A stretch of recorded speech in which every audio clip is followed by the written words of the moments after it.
இன்னைக்கு பாண்டியன் ஸ்டோர்ல அவங்க அப்பா கிட்ட வந்து ராஜி ஆசீர்வாதம் வாங்கிட்டு இருப்பா. அப்ப அவங்க அம்மா சொல்லுவா, "நீ கண்டிப்பா நல்ல மார்க் எடுப்ப ராஜி. கண்டிப்பா நீ ஆசைப்பட்ட மாதிரி ஐபிஎஸ் ஆயிருவ" அப்படின்னு சொல்லிட்டு ஆசீர்வாதம் பண்ணிக்கிட்டு இருப்பாங்க. அதுக்கப்புறம் அவங்க அப்பத்தாட்ட போய் அவ வந்து ஆசீர்வாதம் வாங்குவா. அவங்க அப்பத்தா வந்து, "நீ நல்லா இரும்மா. நீ ஆசைப்பட்டதெல்லாம் உனக்கு கிடைக்கும்" அப்படின்னு சொல்லிட்டு ஆசீர்வாதம் பண்ணுவா. பண்ணிட்டு, "நீ மட்டுமாம்மா சென்னைக்கு போப்போற கதிர் கூட" அப்படின்னு சொல்லி சொல்லுவா. அப்போ வந்து ராஜி சொல்லுவா, "இல்ல அப்பத்தா, நான் வந்து அத்தை கூடயும், மீனா அக்கா கூடயும் போப்போறேன். கதிருக்கு ஏதோ வேலை இருக்காம்" அப்படின்னு சொன்ன உடனே முத்துவேல் அப்படியே பார்ப்பாரு. ஏன்னா முத்துவேல் கூட தான் அவன் போப்போறான் அப்படிங்கிறது அவருக்கு தெரியறதுனால, அவர் ஒரு மாதிரி பார்த்துட்டு இருப்பாரு. அதுக்கப்புறம் வந்து ராஜி சொல்லுவா அவங்க அப்பாத்திட்ட, "சாரி அப்பத்தா, ஏன்னா கதிர் வந்து இப்படி பேசியிருக்கவே மாட்டான் எப்பவும். ஆனா உங்ககிட்ட ஒரு மாதிரி பேசிட்டான். அவன் பேசினதுக்கு மன்னிச்சுருங்க என்னைய" அப்படின்னு சொல்லி அவ கேட்பா. அவங்க அப்பத்தா உடனே முத்துவேல் அப்படி பார்ப்பாங்க. பார்த்த உடனே முத்துவேல் வந்து அப்படி தலையாட்டினோனே, அவளும் தலையாட்டிட்டு அதுக்கப்புறம் சொல்லுவா, "ஏம்மா எனக்கு கதிர பத்தி தெரியாதாம்மா? அவன் ஏதோ ஒரு சூழ்நிலையில அப்படி பேசிட்டான். அதுக்காக என் பேரே இல்லன்னு ஆயிருவானாம்மா? நீ அதெல்லாம் பத்தி யோசிக்காத" அப்படின்னு சொல்லிட்டு இருக்கும்போது, "சரி அப்பத்தா நான் கிளம்புறேன்" அப்படின்னு சொல்லிட்டு கிளம்ப போவான். அப்போ வந்து க முத்துவேல் சொல்லுவாரு, "இங்க பாரு ராஜி, உன்னைய வந்து ஐபிஎஸ் ஆகணும்னு சொல்லி உனக்கு விதைச்சதே வந்து உங்க சித்தப்பா தான். உங்க சித்தப்பாட்ட வந்து கால்ல விழுந்து ஆசீர்வாதம் வாங்கலையா?" அப்படின்னு சொல்லி கேட்கும்போது, உடனே இவ வந்து பக்கத்துல போவா, சக்திவேல் பக்கத்துல. "சித்தப்பா, நான் வந்து உங்ககிட்ட ஆசீர்வாதம் வாங்கக்கூடாதுலாம் கிடையாது. ஆனா நீங்க ஆசீர்வாதம் பண்ணுவீங்களா இல்லையோன்னு தெரியல. அதுக்கு தான் நான் வந்து ஒண்ணும் செய்யாம இருந்தேன்" அப்படி ராஜி வந்து அவங்க சித்தப்பாவையும், சித்தியும் பக்கத்துல நிக்க வச்சுட்டு ஆசீர்வாதம் வாங்குவா. அப்போ 2 பேருமே ஆசீர்வாதம் பண்ணுவாங்க. பண்ணிட்டு சித்தப்பா சொல்லுவாரு, "நீ ஆசைப்பட்ட மாரியே கண்டிப்பா பரீட்சையில நல்லபடியா பாஸ் ஆயிருவ" அப்படின்னு சொன்ன உடனே, "தேங்க்ஸ் சித்தப்பான்னு" சொல்லிட்டு அதுக்கப்புறம் அவ கிளம்பி போயிருவா. வீட்ல வந்து அதுக்கப்புறம் ரெடியா இருப்பாங்க. மீனா, ராஜி, அதுக்கப்புறம் கோமதி. பக்கத்துல செந்தில் வந்து உட்காந்துட்டு இருப்பான்.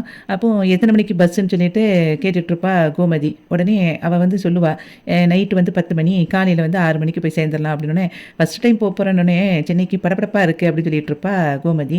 உடனே ராஜி சொல்லுவா, "நான் மட்டும் ஐபிஎஸ் ஆயிட்டேன்னா, உங்கள இந்தியா முழுக்க நான் டூர் கூட்டிட்டு போறேன்" அப்படின்னா ராஜி சொன்ன உடனே அதுக்கு வந்து கோமதி சொல்லுவா, "ஏ அப்பா!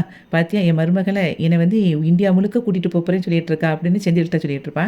அதுக்கப்புறம் வந்து அந்த சமயத்துல மீனாவோட அம்மா அங்கேருந்து வருவாங்க. "இப்ப தானம்மா கொஞ்சம் முன்னால உனக்கு ஃபோன் பண்ணேன். அதுக்குள்ள வந்துட்ட" அப்படின்னோனே, "ஏன்டி நீ ஊருக்கு போற உன்ன பார்க்க வரக்கூடாதா?" அப்படின்னு சொல்லி அவ கேட்டுட்டு இருப்பா. அதுக்கு இல்ல, இப்ப தானே பேசணும் அப்படின்னு சொல்லி சொல்லிட்டு இருப்பா. அதுக்குள்ள கோமதி வந்து, "சரி உட்காருங்க. நீங்க ஏதாவது சாப்பிடுங்கன்னு" சொல்லிட்டு, நாங்க வந்து இப்போ நானும் சேர்ந்து போறேன்" அப்படின்னு அவ சொல்லிட்டு இருப்பா. உடனே அதுக்கு அவங்க அம்மா வந்து சொல்லுவா, மீனா சொன்னா அப்படின்னு சொல்லிட்டு, "இங்க பாருங்க, இப்ப நீங்க 3 பேரும் சேர்ந்து நீங்க ஹோட்டல்ல தங்க போறேன்னு சொல்லிட்டு இருக்கா.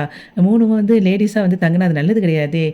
எங்க அண்ணன் வீடு அங்க தாங்க இருக்கு. அங்க வந்து போய் தங்கிக்கோ" அப்படின்னு சொல்லி சொன்னா, "கேட்க மாட்டேக்கா" அப்படின்னு சொல்லி சொல்லிட்டு இருப்பா அவங்க அம்மா. அதுக்கு வந்து இவ சொல்லுவா, அப்படியா? இல்ல உங்களுக்கு எதுவும் பிரச்சனையா இருக்குமே" அப்படின்னு நினைச்சிருப்பா அப்படின்னோனே, "அவங்களுக்கெல்லாம் அந்த எதுலயும் சிரமமே கிடையாது. நீங்கலாம் போனீங்கன்னா சந்தோஷம் தான் படுவாங்க.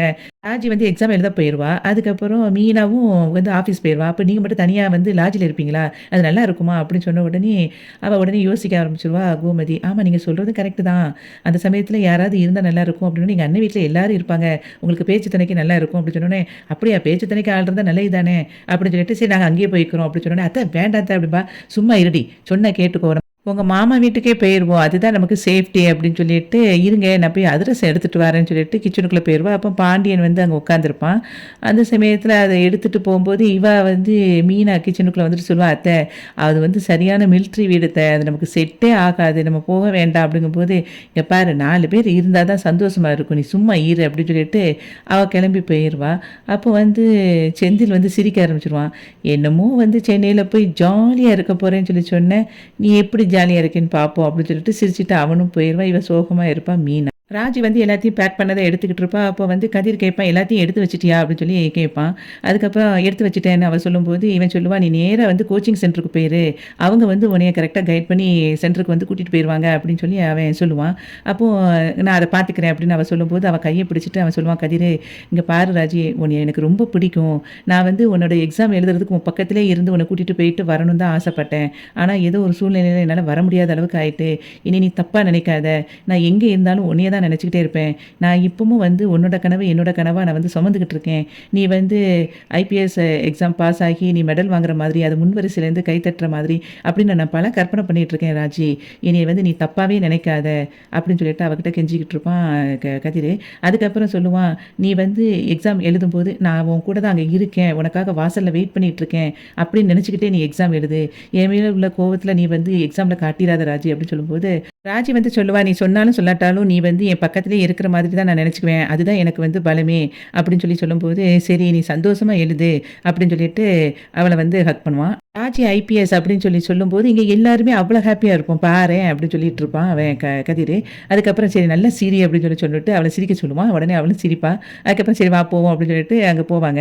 அப்போ ஹால்ல எல்லாரும் இருக்கும்போது அவ அரசி சொல்லுவா, "நீங்க மட்டும் எல்லாரும் ஜாலியா போறீங்க. என்னைய எங்கேயும் கூட்டிட்டு போமாட்டீங்க." அப்படின்னு சொல்லிட்டு இருக்கும்போதே, அதுக்கு வந்து ராஜி சொல்லுவா, "நான் ஐபிஎஸ் ஆன உடனே உன்ன எல்லா இடத்துக்கும் சுத்தி கூட்டிட்டு போறேன்." அப்படின்னு சொல்லி அவ சொல்லுவா. உடனே அதுக்கு மீனா சொல்லுவா, "நீ என்ன அரசியல்வாதி மாரி அது பாட்டுக்கு வாக்குறுதிகள் குடுத்துக்கிட்டே இருக்க." அப்படின்னு சொல்லி அவ சொல்லுவா. "இல்லக்கா, எனக்கு போஸ்டிங் போட்டா நான் எங்கனாலும் போகலாம்ல." அப்படின்னு சொல்லி அவ சொல்லிட்டுருப்பா. அப்போ வந்து கதிர் சொல்லுவான், "நீ பாரு, நீ கண்டிப்பா வந்து உனக்கு குன்னுக்குடிக்குள்ளே தான் போடுவாங்க. வேற எங்கேயும் உனக்கு போட மாட்டாங்க." அப்படின்னு கதிர் சொல்லிட்டுருப்பான். அப்போ வந்து செந்தில் சொல்லுவான், "எனக்கு மட்டும் மீனாவுக்கு இந்த நல்ல தொலைதூரத்தில வேற ஸ்டேட்ல போட்டாங்கன்னு நெனச்சுக்கோயேன், நான் பாட்டுக்கு ஜாலியா அங்க போய் உட்காந்துக்கிடுவேன்." அப்படின்னு சொல்லும்போது மீனா உடனே சொல்லுவா, "நான் பார்க்குற வேலைக்கு உள்ளூர்ல அங்க இங்க தான் பக்கத்துல தூக்கி போடுவாங்களே ஒழிய, வேற ஸ்டேட்டுக்குலாம் போட மாட்டாங்க. அது தெரியுமா சாருக்கு?" அப்படின்னு சொல்லிட்டு அவ சொல்லுவா. அதுக்கப்புறம் சொல்லிட்டு சொல்லுவா, "அப்படியே அப்படி போற மாரி இருந்தா கூட, இப்ப இருக்கிற அந்த குவார்டர்ஸ் இருக்குல்ல, அத காலி பண்ண சொல்லிருவாங்க. நீங்க உங்க அம்மா வீட்ல தான் இங்க இருக்கணும். அப்போ உங்க அப்பா கூடயே தான் நீங்க பார்த்துட்டு இருக்கணும்னு" சொன்னோனே, "எம்மா வேண்டாம்ப்பா எனக்கு அந்த இது" அப்படின்னு சொல்லிட்டு செந்தில் சொல்லிட்டு இருப்பான். அந்த நேரத்துல திரும்ப பாண்டியன் வந்து உட்கார்ந்திருப்பாரு. பாண்டியன் வந்து ராஜிகிட்ட கேட்பாரு, "ஏம்மா என்ன இன்னும் கிளம்பலையா?" அப்படின்னு சொல்லும்போது, "அத்தை மட்டும் இன்னும் வரல." அப்படின்னோனே, "அத்தை அப்பவே வந்து எல்லாத்தையும் பேக் பண்ணிட்டாளே, இன்னும் என்ன பண்ணிட்டு இருக்கா?" அப்படிங்கும்போது அவ ரூம விட்டு வெளிய வருவா கோமதி. உடனே கதிர் வந்து, "ஏம்மா கொண்டாங்க பேக்க" அப்படின்னு சொல்லிட்டு வாங்கிட்டு வச்சிருப்பான். அப்போ வந்து கோமதி சொல்லுவா, "ஏங்க எனக்கு போறதுக்கே மனசு இல்ல. நீங்க மாத்திரைலாம் ஒழுங்கா போட்டுருவீங்களா? நீங்க ஒழுங்கா சாப்பிடுவீங்களா?" அப்படின்னு சொல்லிட்டு பாண்டியன கேட்டுக்கிட்டே இருப்பா கோமதி. அப்போ வந்து அரசி சொல்லுவா, "நீ ரொம்ப இப்படி பேசிட்டு இருக்க. அப்ப வேணா பெசாட்ல இங்கே இருக்கியா?" அப்படின்னு சொல்லி கேட்பா. அதுக்கு இல்லடி, நான் வந்து ஒரு நாளும் இந்த மாதிரி போகலைல 4, 5 நாளுன்னு சொல்லிட்டு, அது கொஞ்சம் கஷ்டமா இருக்கு அப்படின்னு அவ சொல்லிட்டு இருப்பா. அப்போ அதுக்கப்புறம் அரசிகிட்ட சொல்லுவா, "அரசி இங்க பாரு, ஒழுங்கா நைட் ஆனா வந்து அந்த கேஸ் எல்லாம் ஆஃப் பண்ணியிருக்கியான்னு பார்த்துக்கோ" அப்படின்னு சொல்லி சொல்லுவா. அரசிட்ட சொல்லுவா, "இந்த பாரு கேஸ் எல்லாம் ஒழுங்கா ஆஃப் பண்ணியிருக்கியா இல்லையான்னு பார்த்துக்கோ" அப்படின்னு சொல்லி சொல்லுவா. அதுக்கப்புறம் வந்து இவன்ட்ட சொல்லுவா, செந்தில்ட்ட, "இங்க பாருடா, நீ பெசாட்ல குவார்டர்ஸ்ல இருக்காம இங்க வந்து இரு" அப்படின்னோனே, "ஏம்மா அப்பலாம் 5 நாள்லாம் வந்து குவார்டர்ஸ்லாம் அடைச்சு போட்டுலாம் வந்து இருக்க முடியாது. நான் வேணா நான் அப்பப்ப வந்து பார்த்துக்கிறேன்" அப்படின்னு சொல்லி அவன் சொல்லுவான். அதுக்கப்புறம் அவ சொல்லுவா, "அங்க பாரு புளிக்குழம்பு, வத்த குழம்பு எல்லாம் செஞ்சு வச்சிருக்கேன். சோறு வடிச்சு பெசாட்ல அதில பெசஞ்சு சாப்பிடுங்க" அப்படின்னு சொல்லிட்டு கோமதி சொல்லிட்டு இருப்பா.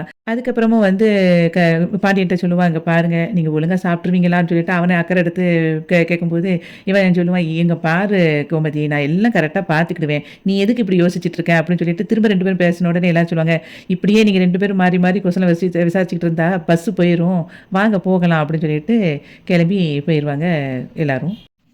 வீடியோவுக்கு ஒரு லைக் குடுத்து சேனலை சப்ஸ்கிரைப் பண்ணுங்க. நன்றி.